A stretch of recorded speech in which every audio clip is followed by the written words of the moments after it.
More on all those stories on the BBC News website. World Business Report coming up for you next. See you soon.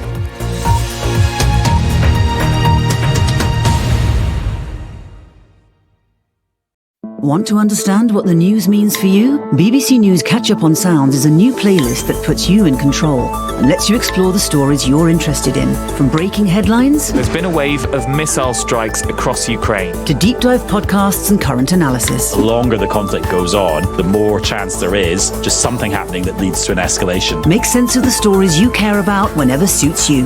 Open the BBC Sounds app, tap podcasts for News Catch Up.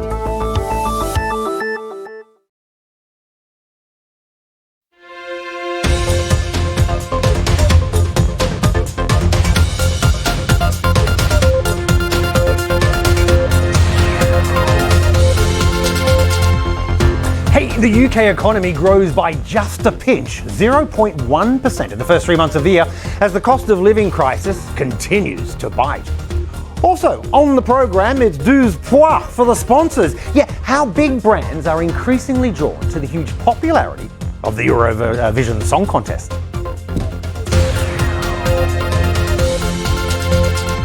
Hi. Hello everybody, I'm Aaron Heslehurst. Welcome to the World Business Report. Happy Friday, and give me about 13 minutes and I'll try to give you a fascinating snapshot of all the latest in the world of business and money. We're going to start right here in the UK, where the economy in the first 3 months of this year recorded growth of just 0.1%.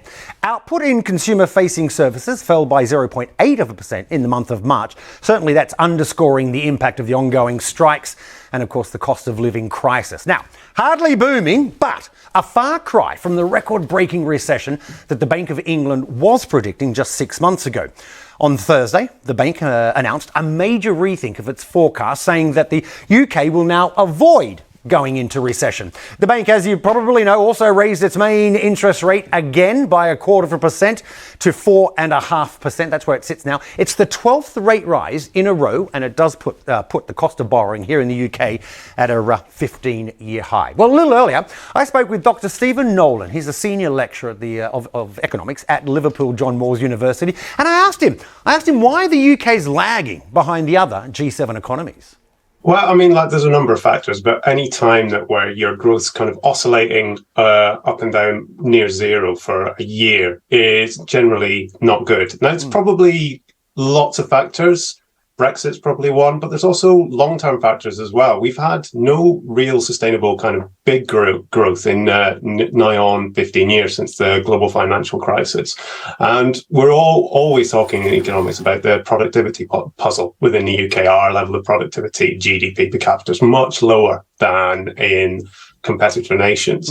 And that's still fundamentally what we call a structural problem that we don't seem to be any closer to fixing. Okay, well, here's the £1 billion question. How does the government fix it? How do we get that growth spurt? Well, I think you've got to start thinking about long-term plans, or maybe mention what's generally been a dirty word within the UK for about 40, 50 years, industrial policy, investment. Where do we want to invest within the country? Where do we want to encourage investment, both by government, but also by business? How are we going to train people for what's going forward? These are the kind of things we need to think about in a kind of joined up kind of way, rather than almost like flashy policy announcements that can hopefully kind of give a sugar rush to the economy. We want sustained long-term growth rather than just kind of a big jump. Just briefly, where does this put the Bank of England? So yesterday, of course, we saw that rate rise again, 12th in a row. They're going to stay on that path? I mean, we've still got inflation still pretty ugly. Yeah, inflation does seem to be sticking around longer than most people projected. There's a concern now about the level of food prices, whether that's going to become a bit more persistent. So in general, the market's expecting maybe 1 or 2 more interest rate rises up to about 5%. The fact that we're not in recession probably doesn't change that thinking at all. Okay, well, let's stay in the UK because the boss of the postal giant Royal Mail has announced that he's to stand down from his role. Simon Thompson has had certainly a difficult 2 years in charge of the firm. He came under pressure after he was accused of misleading members of Parliament when he denied Royal Mail tracked workers' productivity. Let's get more on all of this. Our business correspondent Emma Simpson is waiting by. Emma, lovely to see you as always. Emma, for our viewers and in particular for our global viewers, just to explain, this story. It's been rumbling on for a bit. Yes, it's fair to say that Simon Thompson has had a pretty turbulent time at the helm. He was tasked with pushing through some big changes at the Royal Mail. Now, this is a business that's been grappling with a long-term decline in letters. Of course, it's legally obliged still to deliver them to every postcode in the UK 6 days a week at a uniform price. And then it's got to meet this growing demand for parcel deliveries as we all shop more online. That's where the future growth and profits are going to be. But in this last financial year, this is a business that's been losing about £1 million a day. And Mr. Thompson has spent pretty much the most of the last year embroiled in a bitter industrial dispute with postal workers over pay and conditions. And that's resulted in a wave of very costly, damaging strike action. And as you said, not only that, he's been under fire from MPs, his credibility put into question because he was accused of misleading Westminster Select Committee. Now, there is an end in sight to the postal dispute. There's been a provisional agreement with the union, the CWU. That's going to go to a vote. So perhaps it's no surprise that today he said in a statement that now was the right time for him to hand over to a new CEO to deliver the next stage of the company's reinvention. The parent group said today that it was in the advanced stages of appointing a new CEO. So Royal Mail, which has had a troubled year, is now going to be entering a new period of leadership. But I think whoever does take this job, it's going to be pretty tough. Lots of challenges still remain. Yeah, big, tough challenge indeed. Emma, really appreciate the update. Have a lovely weekend. Talk to you soon. Emma Simpson joining us there. India. It has now the biggest population on the planet, but can its new consumers ever become the powerful? Ritesh Agarwal has created the biggest hotel network in the country, and his company, Oyo, is now expanding across Asia as well as into Europe and North America. On my show this week, Talking Business Weekly, he told me about how he's built this business a decade ago at the ripe old age of 19 years old. We are very lucky to be in India at this point of time. India is increasingly not just an attractive market for consumers to go from unorganized ecosystem to organized, but also the use of technology is rapidly increasing. If 9 years back, if you had met me and asked that, would you have more than 50 million users? I'd say no way in 10 years, because the amount of capital required to reach so many users is semi-impossible for someone like me to get access to. But because now we have access to mobile app, which allows reach to all the consumers like to use mobile experience. Suddenly we don't need to put thousands of stores to reach out to them. Second, there is access to capital, which was never available earlier for young people with great ideas. But today, if you have great success in your early results, people see your business plans and think that this is a right opportunity. The best in the world, whether it is Lightspeed Capital, Sequoia Capital, SoftBank Vision Fund, they would all be willing to support you with capital. And the last is talent. As you know, there are fantastic young Indians who both based in India as well as overseas have all chosen to come back to India when there are these new exciting startups that have grown. In fact, 30 to 40% of my leadership team has, went to fantastic universities in the United States. So I think a combination of great talent, great technological enablement, and a country that's ready to consume. You're now launching a more expensive brand. So I'm wondering, Richard, does this mean that the consumer's changing? I think first off, our consumers have always remained highly value seeking, right? They want to try and get great experiences at the right price point. And our offering, of course, has primarily been focused in the budget ecosystem. But we are increasingly seeing that our consumers are starting to sort of also evolve, right? Because like India is quickly upgrading, a lot of our consumers are also upgrading and starting to have better paying abilities. And of course, you can hear more from Ritesh Arguel and how to target India's billion-plus consumers on my show, Talking Business Weekly with Aaron Heslehurst. And it kicks off this weekend. It's also on the BBC iPlayer. Okay, finally, I'm sure you can't have failed to notice, if you certainly watch this channel, that tomorrow is the final of the Eurovision Song Contest. 180 million people, they're expected to tune in across the world for what is certainly one of the most watched shows on the planet. So, unsurprisingly, big brands are keen to tap into that huge fan base. Well, this year, we're seeing some big names, from Bailey's to the low-cost carrier EasyJet. Even Philadelphia Cheese have become associated with the event. Let's get more on this. Joe Cafaro is head of PR and marketing at the communications agency WSA. Joe, good to see you. Joe, just for audience around the world and here in the UK, of course, just give us a sense of how big Eurovision is from a marketing perspective. Just how popular is it with brands? Well, Eurovision's built a legacy for being a great excuse to have a party, but also a chance for countries to share with a global audience how they want to be perceived. So it's not surprising that brands like your Baileys and your Booking.coms are seeing the value in promoting their related products and tourism services alongside that kind of content. To put the opportunities for brand reach into perspective, Harry Kane is England's national football team captain. He currently has a worldwide following of 1.6 million on TikTok. Comparatively, Sam Ryder, who was our entrant for last year's Eurovision, now has a following of 14.4 million. Wow. So there's no denying the potential reach that brands can achieve by being associated with both the contest itself and also its performers. But Joe, just briefly, I want to talk about TikTok shortly, but just briefly, I'm a little confused in some ways because Eurovision, we've got these big brands on board this year, but Eurovision's been around for donkey's years. I mean, why is it sort of only recently that they're cottoning on to the fan base?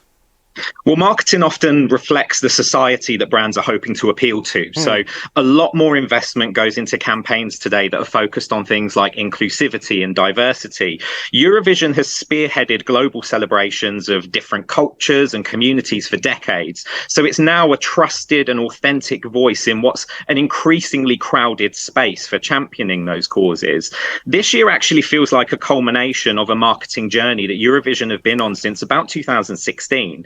That's when Justin Timberlake debuted a new song on the show and for the first time gave it a bit of a Super Bowl type feel. Then in 2020, the Eurovision movie starring Will Ferrell came out on Netflix. So that opened up even more eyes to how marketing efforts can appeal to the big fan base. And Joe, let me ask you about this because we know it's broadcast all around the world, but it's also being streamed on YouTube, TikTok. How much does that change, basically, how brands advertise during the event? It's been really significant for brands because it's an opportunity now to reach audiences, evolving from focusing on one live event to weeks of lead up, behind the scenes content, social media challenges, live streams. And also in countries like the UK, where Eurovision is broadcast on the BBC, we remain in the arena where other countries are typically watching advertisement breaks. So the expansion into the social media territory is opening up avenues for a lot of brands to explore marketing around the contest in a way that perhaps they weren't able to previously. Okay, well, we really appreciate your time, Joe. Have fun watching it, of course, and we'll talk to you soon. No problem, thank you. Okay, thanks very much. Do we have time? A quick flash of the markets or not? No, markets have been mixed. I mean, they're focusing on, of course, the US debt ceiling, also the banking sector woes, also some big meetings between Washington and Beijing. That's it for now. Have a lovely weekend, everybody. Follow me on Twitter. Tweet me. I'll tweet you back. You can get me at BBC Aaron. I'll see you very soon. Ta-da.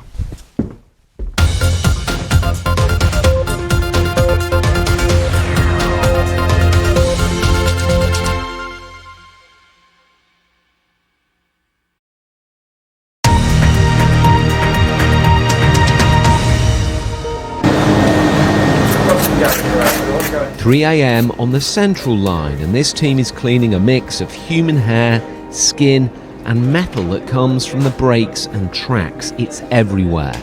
The team uses magnetic wands to lift the waste into bags. They take away tons every night. It is hard, hot work. These track cleaning teams work right through the night. What they're trying to do is clean up all of this debris so it doesn't create tube dust, which then people breathe in. This section of track was cleared just a month ago. 2 teams managed to cover 40% of the network a year. Dust has always been a problem on the underground. Once tube fluffers, as they were then known, clean the tracks, the debris is also a fire hazard. The dustiest lines are the Central and the Bakerloo. Now research is being done into the health impacts of the dust. TfL says the levels of iron oxide are within current health limits and air quality on the tube isn't harmful. TfL says results from research will be known sometime this year. It also wants to use new technologies to clean the tube's air. At the moment, though, it says these track cleaners will help keep dust levels down. You experienced racism. Why didn't you walk away? That's a really good question. You're a politician. I'm not a politician. I don't read the polls. Yeah, you I are sit a in Judiciary Committee. No, you are very definitely a politician. No. The very fact that there were not people who looked like you. Hold on. I'm only halfway through my answer. Is secret schooling happening across Afghanistan for girls? It does. You simply can't assume that. Actually, yes, you can. Hard Talk. Watch on BBC iPlayer. Hello, you are live with BBC News. Now let's get a full roundup of all the sport. In the BBC Sports Centre is Sarah. Hey, Sarah. Thank you very much, Ben. Let's start with some golf news then, because former Ryder Cup captain Henrik Stenson has resigned his membership of the DP World Tour after they imposed further sanctions on players who competed in live golf events without permission.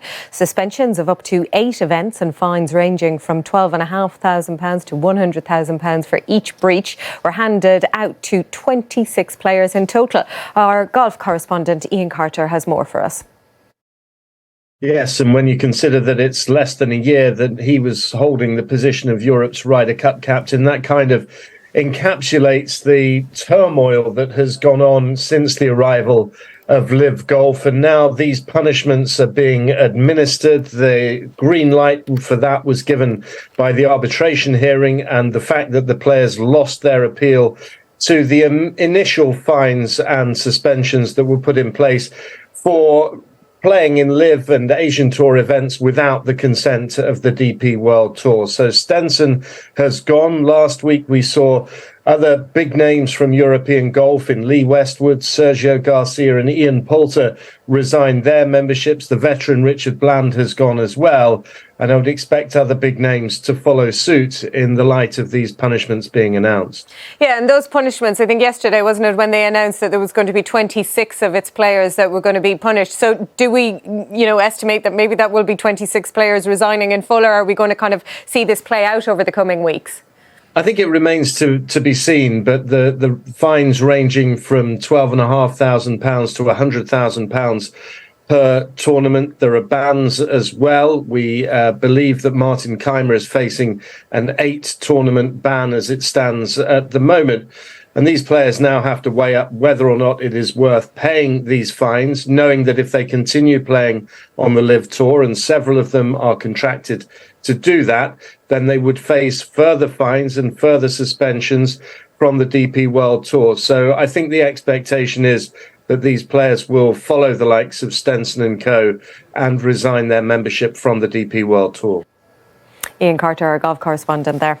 Tennis now, and home favourite Yannick Sinner breezed past qualifier Thanasi Kokkinakis 6-1, 6-4 to reach the third round at the ATP Masters in Rome. Meanwhile, British number 1 Cameron Norrie got off to a winning start.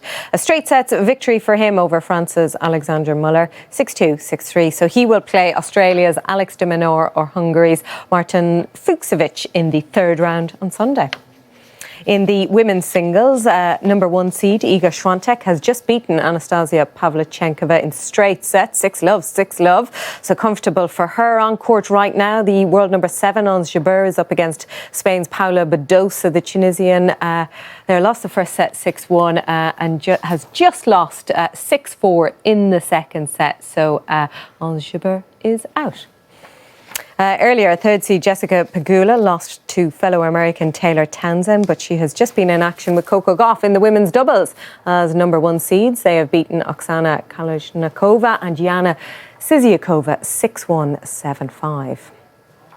Now, after their opening one-day international was a washout, Ireland and Bangladesh are back in action again in Chelmsford. Bangladesh won the toss in this second ODI. They decided to field. Ireland are currently 124 for 3 after 19 overs. This after losing early wickets. Stephen Donnelly going for 12 and then Paul Sterling going for nothing. They were going along well, but in the last few minutes, Andy Balbirnie has just been caught for 42. Ireland missed out on automatic qualification for the World Cup following that washout, but do have another chance to qualify next month. Now, the three-time UK champion jockey Silvestre de Souza has been suspended for 10 months after pleading guilty to a betting charge. The Brazilian was champion jockey of Britain in 2015, 2017 and 2018, but he has raced in Hong Kong since September. He'll now be banned until March next year. And that is the sport for me for now. Sarah, thanks very much. We'll see you very soon. Sarah Mulkerrin's there at the BBC Sports Centre. Now, speaking of qualifications, we finally know who will be taking place in the grand final of the Eurovision Song Contest. Of course, that takes place on Saturday. So the person with all the details, with all you need to know, is Mariam Bashiri. Mariam, over to you. Lovely to see you. Hello, Ben. Hello from Liverpool, where we are just one day away from the grand final of the Eurovision Song Contest. And the celebrations are well underway, but not everyone is able to celebrate. Passengers have been warned to expect significant disruption in making their way to Liverpool due to the latest train strikes today and tomorrow. But the show, of course, must go on. And joining me now are two Eurovision fans from Ukraine, Irina Timochenko and Elisa Hodienko. Thank you so much for joining us. And I wanted to bring you on the programme because we met earlier, didn't we? And we talked about the train strike. Forget coming all the way to the UK from Ukraine. You had trouble from Manchester. Yeah, because rail strike, and literally we catch last 3 tickets to bus. we lucky person. That must have been so stressful for you. Yeah, because we thought we will not go to Eurovision.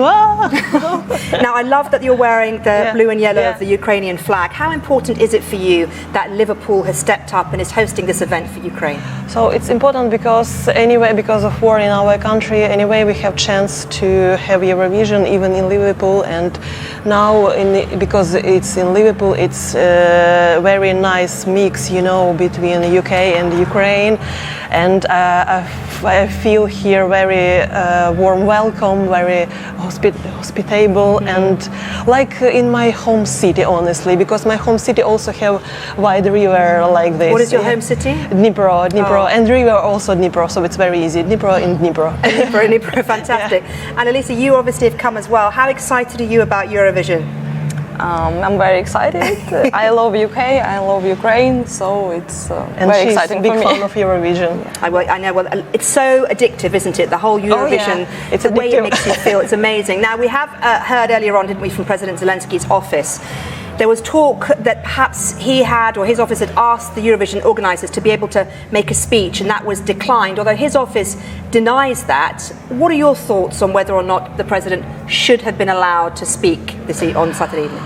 I know about non-politic nature of Eurovision and similar contest, but I would like that Eurovision management make some exception for this, because it's an unusual situation, because there shouldn't be any war in all world. It's wrong thing, but it is what it is. We can't choose time in which to live.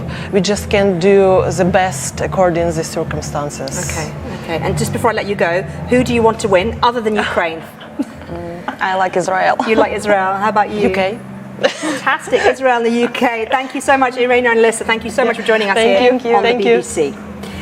Well, Slovenia were one of the qualifiers last night, and the band Joker Out are proving very popular indeed here at the Eurovision. And I can now reveal there is a connection between the band and the BBC. What is that, you ask? Well, joining me now to explain from Slovenia is BBC Balkans correspondent Guy Delorney. Guy, I need you to explain what is the connection between you and the Slovenian entry Joker Out. This is a fascinating story. Tell me more. Well, Jan, the guitarist, or one of the guitarists from Joker Out, is actually using my guitar. So that black and white Rickenbacker 330, you can see him thrashing the living daylights out of during their performance of Carpe Diem, is on loan from yours truly. And the reason for this is his bandmate Chris was my upstairs neighbour for 3.5 years. I used to hear these beautiful mellifluous tones coming down through the ceiling when Chris was practicing. And we had a coffee before they set off for Eurovision. And I mentioned I had a couple of guitars hanging around at my mum's house in Liverpool. And next thing you know, they're turning up at my mum's door saying, "Can we have that Rickenbacker, please?" And how did your mum feel about that? Oh, she was delighted. She's to see two handsome, tall young men arriving at her door on a Tuesday evening. Really made, as you can imagine, it made her week. And she hasn't stopped telling everybody about it. So now she's very much a supporter of Joker Out in the Slovenian entry. But yeah, it's been a big buzz for Mum. I half thought about, getting her down there to see you today to talk about it herself and tell you how she feels about it in person. But she was highly tickled. Oh, we would have loved to have spoken to your mum, Guy, really. Now, I know that the Eurovision is big in Slovenia, and Joker Out, they did really well. They qualified last night. They are very popular here. How do Slovenians feel about their chances on Saturday? Well, Joker Out are the biggest band in Slovenia. They're not just the biggest band right now in Slovenia, they're probably the biggest band that Slovenia's produced for about 20 years. So they're going to be playing Ljubljana Arena later this year, and they'll be the youngest band ever to have sold out Ljubljana Arena. And so it's quite high stakes for them. They were chosen directly to represent Slovenia because Slovenia has, shall we say, a poor record of qualification into the final of Eurovision. And for them, do they need us? Do they need to go through a semi-final and, possibly not get there? And, last night, they were the 10th of 10 countries to be announced as qualifiers. So it was a right old nail-biter. But, people here, they are very, very popular. Yeah, and they're very popular here. And they've been running a whole series on national TV about them. Fantastic. Guy, it's great to talk to you. Thank you for sharing your story with us. And hello to your mum as well, if she's watching from Liverpool. Right, well, that's it from me for this hour, Ben, but I'll be here throughout the day bringing you all the very latest fun, frolics and, of course, music from Liverpool Eurovision 2023. Back to you. Mariam, who's your money on? Because I'll see you Monday, so what's your bet? I don't condone gambling, Ben. I'm a BBC journalist. However, were I to, think about it, I'd say it's Finland or Sweden. Okay. Yeah, Finland or Sweden. Finland or Sweden. There we go. See you then. Mariam there in Liverpool. Bye-bye.